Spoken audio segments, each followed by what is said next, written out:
Hey everyone, this is John from EastCoastArmory.com, and I'm here today with a model showcase video for the 1/6 scale Jagdtiger MG42 AA Mount. The model in this video over here was built for my own personal collection. It's not for sale and or purchase. However, as I often mention in these build videos, I frequently take on commission build projects for models ranging between 1/35 scale and 1/6 scale. For availability and pricing information, that would be best by contacting me through the email address listed below, which is info@EastCoastArmory.com. The setup that we have here are comprising of two bits of equipment. The first is a off-the-shelf 1/6 scale plastic model kit of an MG42. This model here is widely available, specifically at the time of filming this video, and can be found quite easily online on places like eBay as well as also AliExpress. However, the Jagdtiger engine hatch and pedestal mount cluster is a new 3D printed component that has just been added to the EastCoastArmory.com catalog. The link to find that bit of equipment can be found listed below, as well as also in the video description. The engine hatch itself was previewed in another new product announcement video, which recently was posted on the ECA catalog. However, in this video, we're going to be focusing primarily on the mount itself, how it assembles, what the set gives you, and exactly what features that the unit contains. So with all that, there's going to be a bit of info coming right at you. Before we go any further, let's take a quick walk around this model.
And here are the components at the start of the build.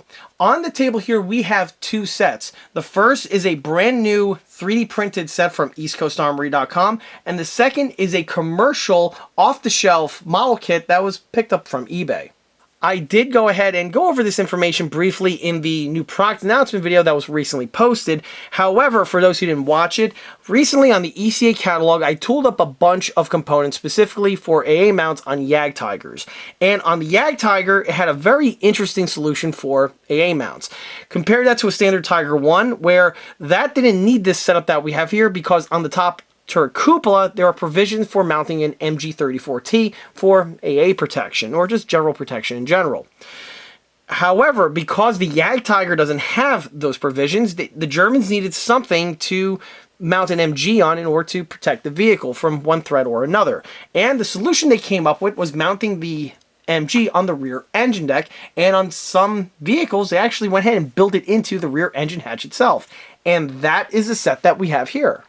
On the catalog, we have the set offered in a couple of configurations. We have a standalone unit where we can have, well, here goes a piece of one right here, where we have these components here along with this mount, and this allows you to mount it on any portion on the Jagdtiger that you feel comfortable. But for those who are a little bit bolder and who don't want the extra work, we have this set here that not only gives you the mount, but it also gives you the replacement engine hatch to go with it. The set here is complete with the exception of one bit of equipment that is going to be found on the actual production units that are listed on the catalog. And that is with the reverse section here of the hinges. Because this is being built as a standalone unit, I'm not sadly at this time working on a Jagdtiger. Having the extra hinges is not necessary for this build, but for the units that are listed on the catalog that are for sale, those will come with the hinges, so you have everything you need to mount this to your Jagdtiger. As for the component itself, starting with the engine hatch, for the keen-eyed amongst you, this should look familiar because this is the exact same detail fitting that I designed and utilized on the Armortech King Tiger that I recently completed. On that build, I went ahead and replaced the engine hatch with a brand new one that had all of the details integrally printed on, both external and internal. And for this set here, no point reinventing the wheel, I literally took that engine hatch CAD file and I just added the MG mount that you see right here. But as you can see on the printing, it has all of the same detailing, which would include the inner braces that we have right here, complete with their geometry. We have all of the weld beads that are present as well. This here is a rubber gasket on the real unit, so I do have to carefully paint that. On the inner portion here, we have these inset sections with the mounting fasteners for the domes, as well as their weld beads found as well. On the domes, you can see the top fastener, that's right over there, with the inset, and you also get to see the columns there, and also they have the appropriate geometry for the pieces. The hatch itself also has the appropriate geometry where it's not just a straight plate, but actually has a taper to it on either side. Again, lifted from the real examples. And then on the external portion over here, well, also one thing to mention, the hatch is to scale thickness. And on the external portions, we have all the appropriate details. We have here the appropriate shape of the intake domes with their top fastener covers in place, and they are welded. You also have here the handle integrally built in with the welds. You have the crowbar holster right here with the holes. This is how you could get a little leverage on this thing to open it up, and all of the detailings are present. And we have the hinges with, again, the correct geometry, the welds, the fastener locations, and the hatch stops, again, all integrally built in. The difference, though, that obviously separates this from the standard King Tiger engine hatch, though, is with the MG mount. And the MG mount is in the appropriate location with all of its fasteners, support struts, and weld beads that are present. Also, on the real unit, there are these little serrations found in this section here, and they're corresponding little things on the top portion. And as for how it fits on place, honestly, I don't know. But I believe that this piece is actually adjustable, which is why it has those little serrations in. So when the piece is mounted on permanently, you have a couple ways to secure this thing in place. Either way, those fittings are here. The idea is that you don't even have to necessarily use this component. You can actually just have it mounted like this and have the piece rendered that it is absent, which is why I made it two separate pieces. That's it for the hatch, and this brings us to the stem itself. The stem, again, is as realistic as I can possibly make it. So we have this mounting lug right over here on the bottom with this other inset. That there is that little tab right there that locks into place. Obviously, a little drop of glue is going to be required to keep it where it needs to go, but that is something that is there. On the top portion, we have these little arms that we have right here. It's very unique to the Jagdtiger AA Mount. And they are welded in place, of course. So is the tube here found on the plate. On the top portion, we have some interesting fittings going on. We have here a holder for the pistol grip. That's found right over there. I'm going to go into that more in a second, but this is the mount for that. We also have a tightening knob over here where you get to crank down on this piece when you have the height of the stem at the appropriate location. You tighten this thing down and it prevents it from moving around. And then we actually have the mechanism itself for elevating and depressing it. And like I mentioned in the other video, it's very similar to a flagpole or to a table umbrella. an outdoor table umbrella. Very, very similar to that. We have this knob right over here on this crank handle, and we have a gear right over there. Hopefully it comes into focus. And we have this little ratchet mechanism right over here that also helps tick the thing either up or down. This thing on the real one is spring bound, so you depress that, and I guess you could quickly lower the thing into place. As for what this mechanism is here for, I have no idea. I wasn't able to figure it out from analyzing the photographs I had. And on the ratchet mechanism, it's on this little stamped metal plate that's spot welded in place. The other welds, again, are all there, and you can see the cutout for the gear right here. The piece does have its little slice right over there, just like on the real unit. And the locking knob does have its correct geometry. Obviously, that's going to plug in place just like that.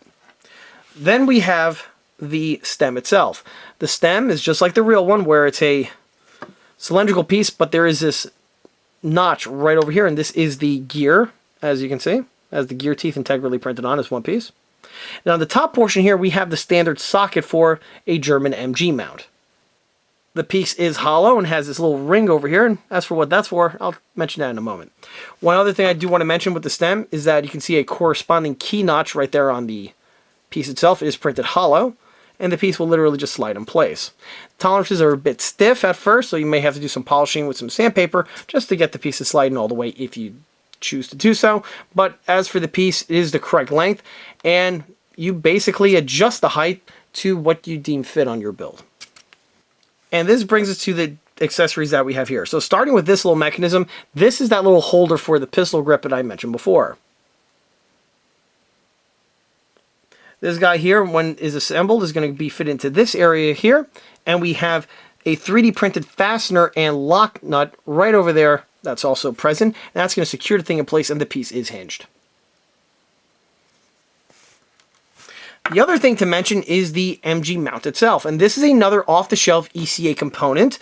I designed this a number of builds ago. It was actually done by request, as was the whole Jagdtiger MG mount setup itself. Interesting how that works. But anyway, this set here is the exact same set that was designed before, and it is compatible with this unit here. Because it's the exact same CAD file, it has all the right details. It has the locking collar, the hollow section here for the mount, and it also has the faux fasteners that are used to secure the locking piece in place. The only difference is that the one that I designed before was specifically for an MG34, and this one is mounting, or has the mount for an MG42, and the two are different. I will mention that in a moment. As for the piece here, this guy just slips in place just like so. And right now tolerances are a bit tight, but you get the idea. When the piece is fully seated on the real unit, this little recess over here gets locked in place with this little lock tab right there on the real unit. And you can see how when you tighten this fastener over here in the back, it makes this lug snap into place, and that locks it into this ring here, so you could pivot this thing around, but it can't come out. We'll see what that looks like momentarily. The last thing to mention is the mount for the MG42, and this was a newly designed part. On the previous unit, like I mentioned before, it was specific for the MG34, and the 34 and the 42 are different in how they mount to the same bracket. The 34 has like a half semicircle that's hinged on either side, and with the way the receiver is, or I should say with the way the barrel shroud is, there are provisions where it pivots and locks into place. For the 42, it's done a little bit different. We have this type of lock mechanism over here, and this is used to plug into the bottom portion here of the MG42. This piece here specifically was designed for the Dragon MG42 that I have right here, and that's because in my opinion, the Dragon is the best unit out there. And the piece is just designed to lock into the bottom portion here of the front end section. And that works something like this. These two lugs over here plug into these two lugs here and here found on the unit. And on the real unit here, this little piece here is actually a spring latch, and that would snap into this section that's built in. And when you fit it in place, it's a little tight fitting, but you get the drift on how the piece mounts on. And it'll allow you to hinge the piece. And that's all there is to the ECA set. And of course there's a little metal piece of wire here in order to hinge the thing together so it actually pivots. So that's all there is to the ECA set, and this brings us to the other component, which is an off-the-shelf unit, and that is the MG42. So unlike all the other German World War II tanks that utilize an MG34T for their AA use, Jagdtiger is a bit interesting that it had an MG42. There's probably several reasons why they did that. Some of those reasons would include that the 34 is well suited for a tank use because of how the quick change barrel feature is. On the 42, you have to hinge it open like this here, and everything is exposed. On the 34, the entire unit the entire receiver section literally just rotates out of the way, which allows you access to get to the barrel. Also, with the location that those units on, like on a bow gun, like on the Jagdtiger, those are more susceptible to hitting things like brush, or if it's going through any sort of buildings or things like that. And the 34T shroud, is specifically the Panzer mantlet, is much more robust compared to the front end section of a 42. So that's why we see 34Ts being used all the way to the end of the war, when the 42 was the mainstay armament of the German army. But on the Jagdtiger here, since the thing is mounted on the back section, the benefits of the 34 aren't really necessary, so a standard 42 is actually a pretty smart choice to go with. But back to the model that we have here, the 42 is a off-the-shelf component, and this is not a Dragon unit. This was something that was much more affordable and more available when I'm filming this video compared to the Dragon counterpart that I have here. And this one is a unassembled plastic model kit. In fact, this guy here is the subject matter of his very own model showcase video that is found on the channel. I recommend checking that out. In that video, I go over the mods that were made to the unit in order to bring it up here to improve from the stock counterpart. But either way, this is the unit that's going to be used on this piece here, because for a standalone unit, using this more economic version of the model is a bit better suited compared to rolling with a Dragon. To mount the ECA piece to this, it will still be mounted in the exact same location, but I more likely am going to have to make some slight tweaks to the piece in order to get the part to fit in place. But as you can see, the holes are still in the exact same location, so some slight hand fitting holes are required to get the thing to lock in place.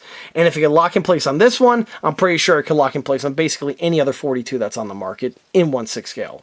Jumping ahead 5 minutes brings us to the point we're at now, where the unit is fully assembled. And just like with the other ECA armament mounts, these things go together really, really quickly.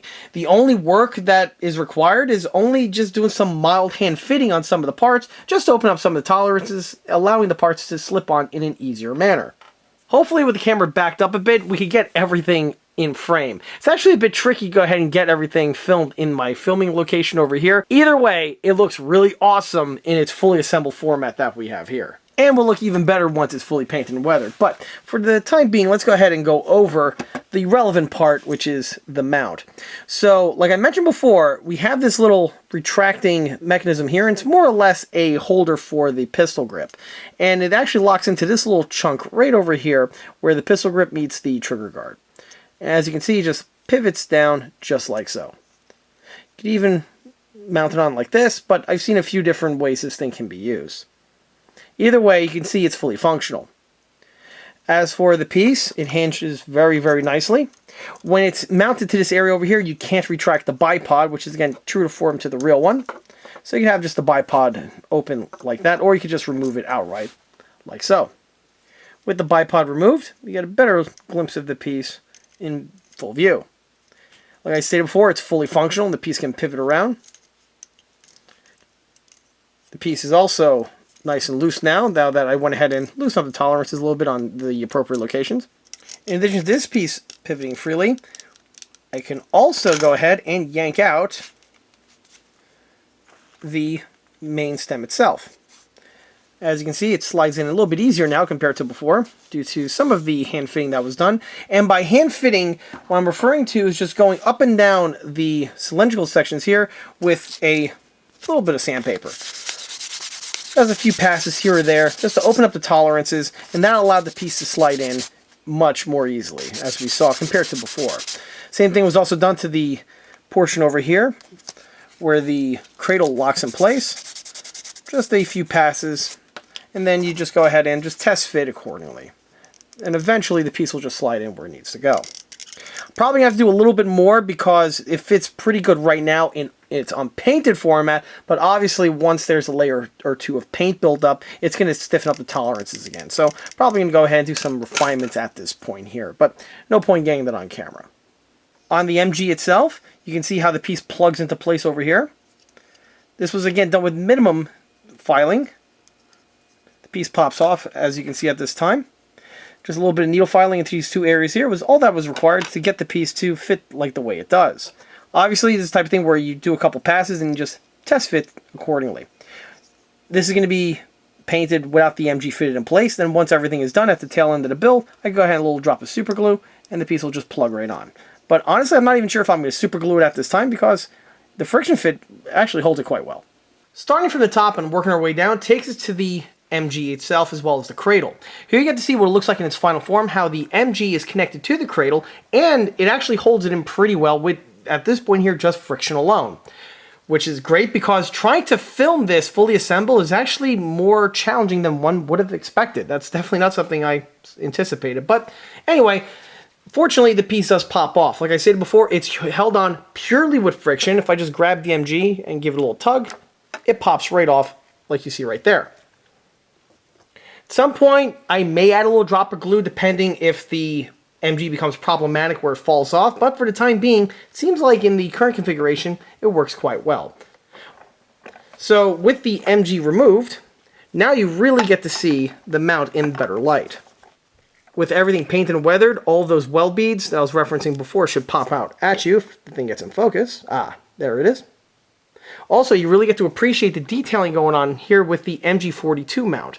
It is, of course, very different compared to the one on the 34, and it's a bit of a unique system. The piece can fully pivot, as you can see, 360 degrees. And this is not glued on, obviously, and it's just held on again with friction. A nice little tug here, and it pops right off. Which does make mounting the MG a bit easier in this format. You just take the piece and just plug it into this section right over here again. So make sure it's nice and evenly seated. And there, you're ready for installation. There we have it. Obviously, the MG is fully movable in both elevation as well as also transverse. And you can easily hook up a figure to this if need be. Temporarily removing this guy for a moment. Brings us to the telescoping section. And this is something that does work, but obviously with layers of paint, it becomes a bit sticky, and you have to be careful because you could accidentally break the lever or the pin, which I actually have on several occasions with just handling the unit. If I just grab the piece and tug on it, you can see how it just extends very easily. Or at least once you break that little bond that it had originally. And what that looks like with the MG fit in place, well, let me go ahead and readjust the camera. And with the camera readjusted, you get an idea on how tall you can actually make this thing. Where you can make it as impractical as possible in both the upper position, where you have to be probably Andre the Giant to probably use this thing, or you can make it for Danny DeVito height right here if I bottom this thing out all the way on the bottom. Either way is available at your choice. Which again actually shows the engineering prowess of the Germans to come up with a radically unique and very interesting system for giving this type of functionality. Obviously on the real one here, you just crank this guy up and down, and then when you're at the correct height, you tighten on that lever. But either way, the point still stands. It's a very interesting design. Compare that to the American MG mounts, where it's basically one size fits most. It's also because of this feature why I really recommend painting the stem silver, because if you ever elevate or depress the thing, you won't have any barren areas that are exposed to view without any paint on it. And on that note takes us to the mechanism itself. With all the weathering work added to it, it really makes everything pop, specifically that little gear right there in that little section, along with all the other little gizmos that this thing does have. I don't know about you, but the second I saw that gear in the photo, I instantly knew the noise that it makes when you're cranking this thing up and down. Also on the rear portion, we have the travel lock that I referenced before. This either just goes up or down like this, or just dangles somewhere in the middle. As for how it mounts to the MG42, honestly, it works pretty well regardless of the height that the unit is set at. We can see at this more elevated height here, it locks in perfectly with the rear portion of the receiver. And if I lower the unit, it will intersect perfectly right here with the trigger guard area.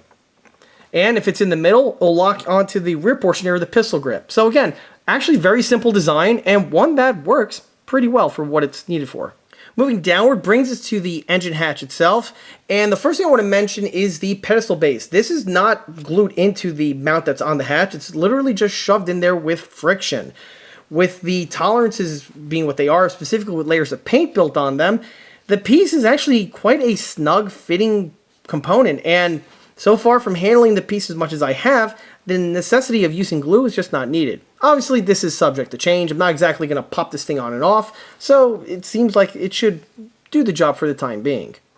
But if you are working on one of these pieces, you can either, again, display it with the piece on or off, or for whatever reason need be, you need the piece to be removable. The piece is, again, something that can just yank off with just a little wiggle and or a twist. I suppose if you really want the piece to come on and off and do so in a much more easily done manner, but have the piece held on in a secure manner, you can modify the component by having a rare earth magnet added to both the inside portion of the bottom area here of the stem, as well as also the mount itself. Remember, we are dealing with quite thick components here of 3D prints, so you do have some material to play around with if that's something that you deem fit. With the ammo belt out of the way, you get to look at the detailing now in better light. So you can see the mounting base here for the pedestal. Fasteners are all there, all highlighted out of course. And you can also see the weld beads that have been popping out with the panel line accent as well. Of course, we've got the hinges over there with those sunken fasteners. The handle with the welds, and also the pry bar holster. Of course, the top portion of the vents have their welded sections in place. And back on the inside over here, on the inner portions, we get to see those same details I mentioned before, just in way better light. When you paint and weather things, it tends to do that. Also, you get to see the gasket. The gasket has been painted at this point. This is, again, integrally printed onto the part, but if you carefully paint it with a paintbrush with a little bit of Tamiya flat or rubber black, it really seals the look and completes the whole appearance of the component. Also, remember when you're painting this, paint the inner recess here. The piece does have a little channel integrally built into the gasket. And if you carefully paint things and your paintbrush game is on point, and so is your paint consistency game is on point, you should have some good results with the outcome. And this brings us to the paint and the weathering. For the base coat on the interior sections, I went with Primer Red. The Primer Red is nothing more than just Ace brand Primer Red spray paint. And it was just applied to the surfaces from the can, and then after it dried, I masked everything up, and I primed the remainder of the unit with some flat black, and continue with the paint work in that regard. For the choice of the Primer Red for the interior, this is something that's quite commonly seen on later generations of German World War II tanks. So you would see this on things like Panthers, King Tigers, Jagdtigers, even late Tiger ones, vehicles around that era. It is important to point out that the Germans earlier on in the war did use a primer gray for the engine compartments. However, at some point they did go ahead and switch over to the red material. After the paintwork was all done for weathering, the inside received a wash of diluted Tamiya flat black in alcohol that gets into the surfaces and really makes things sooty looking. Remember, you can't use Tamiya panel line accent when you're rolling with spray paints because of the enamel nature of it. It will just cause a mess. After the Tamiya flat black wash was added, I then went ahead and went with a diluted flat white, or a cream. I think it was a cream if I'm not mistaken. A diluted cream into certain areas to highlight it, make it give that more bleached, sun faded look. And then from there, the counter shading was just done with, again, just Tamiya flat black in the airbrush and more focus in certain areas. And this is the end result of that. For the outer extremities, I went with flat black as the primer. And this was added to all of the surfaces. The only surface that did not get any primer on, believe it or not, was the threaded section here for the elevating or telescoping base. The reason why is because I didn't want to have this area built up with extra layers of paint for no reason. So I actually masked this section off, and this point above received the flat black primer, and then later on the base and weathering. For the base coat, I went with Dunkelgelb. This is the same Dunkelgelb that I use on all of my builds, both large and small, which is exterior flat latex house paint, diluted with tap water and then applied via the airbrush. After the airbrushing was done with the base coat, I had the opacity where I wanted. It was then time to add the camouflage. Camouflage on this one, I went with a dual tone German camo, so it's yellow and brown. The brown is the same dunkel brown that I use on many of my builds. This is also exterior flat latex house paint. Again, applied the same way via the airbrush. After the airbrushing was done, it was then time to add the ambush. On this one here, you notice it is an ambush paint scheme. Again, this was just done for a little bit of contrast, and ambush patterns always look good on these late war German tanks. Again, that's done via the airbrush. With all the base work out of the way, then time to do the weathering. Weathering was done with the same type of sun fading effects that was mentioned before, with the diluted cream airbrush onto certain locations. Then after that was done, it got the Tamiya panel line accent, along with the diluted Tamiya flat black for the counter shading. Because this is painted with exterior latex up here, the Tamiya panel line accent has no problems with sticking to these surfaces and doesn't cause any issues like it would on the underside. Remember, the entire bottom portion was masked at this time, just to prevent any sort of overspray and or potential issues. For the remainder of the weathering, this is just done with the chipping effects like we've done, or I've seen and shown on many of my other builds in the past. Flat black, fan brush, and I just go ahead and add the chippings to the appropriate areas, giving you for the distressed look that you see here. Again, this is quite typically seen on all of my builds, both large and small. For the MG42, I did go over this in more depth in the video just for this one over here, but as a quick recap, the MG was first spray painted with El Cheapo flat black spray paint. Then I added diluted Tamiya NATO black on the surfaces to get the grayish parkerization look, which would be common on, again, weapons of this period. And from there, the rest of the unit was just dry brushed with the silver paint to get the effects that you see here. There are some certain parts where I didn't add the NATO black, like on the bipod and on the barrel, because again, it looks to have some differentiation going on, as these parts are interchangeable. Something like this is very likely to have different color components when seen in the wild. For the Bakelite, I repainted the unit's furniture with, first it was flat black, and then with Tamiya hull red, I went ahead and blotched it on with a stiff bristle brush, and actually had a really cool effect of mimicking the texture found on a lot of Bakelite items. After the hull red was added, both the grips and the stock over here were coated with Tamiya clear gloss, and this here's the final outcome of that. It has a nice sheen to it. Again, it looks very much like aged old, or I should say old of the period Bakelite, and the effects actually were quite good, so I'm very happy on how these ones turned out. Of course, for typical weathering, I added a little bit of powder fouling right there on the booster, a little bit of Tamiya flat black, and also I added to the vents over here on the booster, because again, this is where a lot of the blast would emerge from, specifically when the thing starts cycling. And that's basically all there is to it. In the end, this was a quick, fun little side project that literally just sprouted out of nowhere. Like I said earlier in the video, I had no intentions nor any sort of plans on producing this set that we have here, but hey, here we are. This, again, was not exactly on my 2025 bingo card, but having said that, I'm really glad that this thing here came to be. I had a blast designing this component from the early onset. It was really fun to go ahead and find all of the really unique images and obscure photos of the components that are used on this piece here, and then try to reverse engineer everything, bring it up to the condition that we have for a 3D printed set, was always something that I find to be very enjoyable. And you can probably see that from the type of features and details that are present on this set. Modeling the MG42 was another aspect of this build that was very enjoyable. I've done a few German MGs in the past. Mostly they're used on, of course, German vehicles. So this was the first time I actually did a standalone German MG as a dedicated model like the way you see here. And of course, that's going to be the topic of another video that I go into more depth on the actual model that was used in order to bring it up to the condition that we have here. But needless to say, this was a very nice piece, and I'm really glad how everything just came together into the final end result that you see here on the table.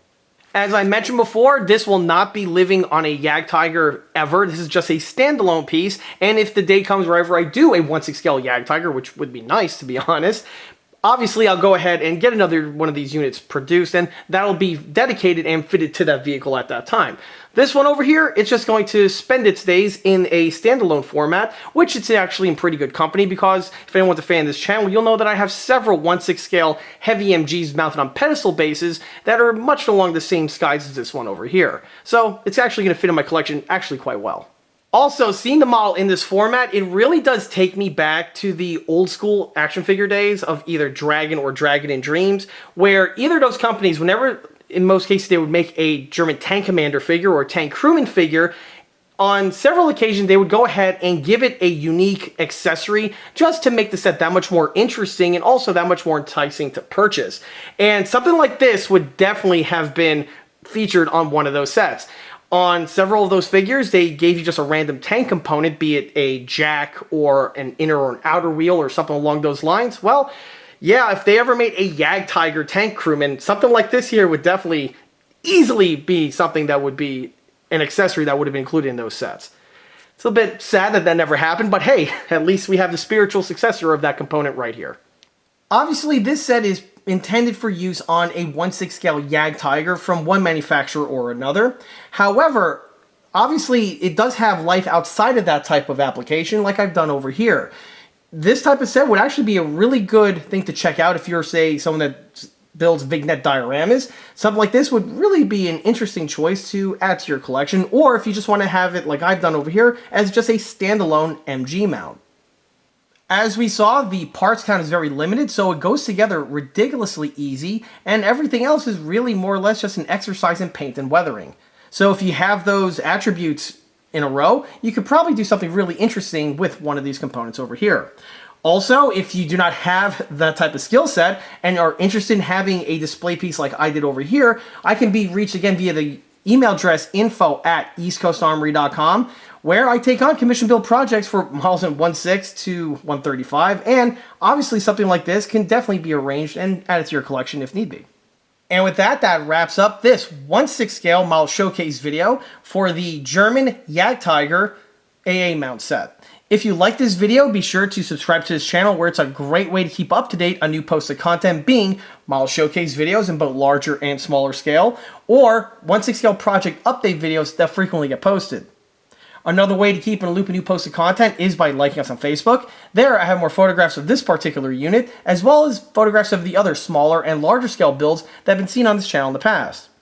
Furthermore, don't forget to swing by eastcoastarmory.com for more 1/6 and 1/16 scale builds and detail components. Thanks again. I'll be seeing you all again on the next one. Till then.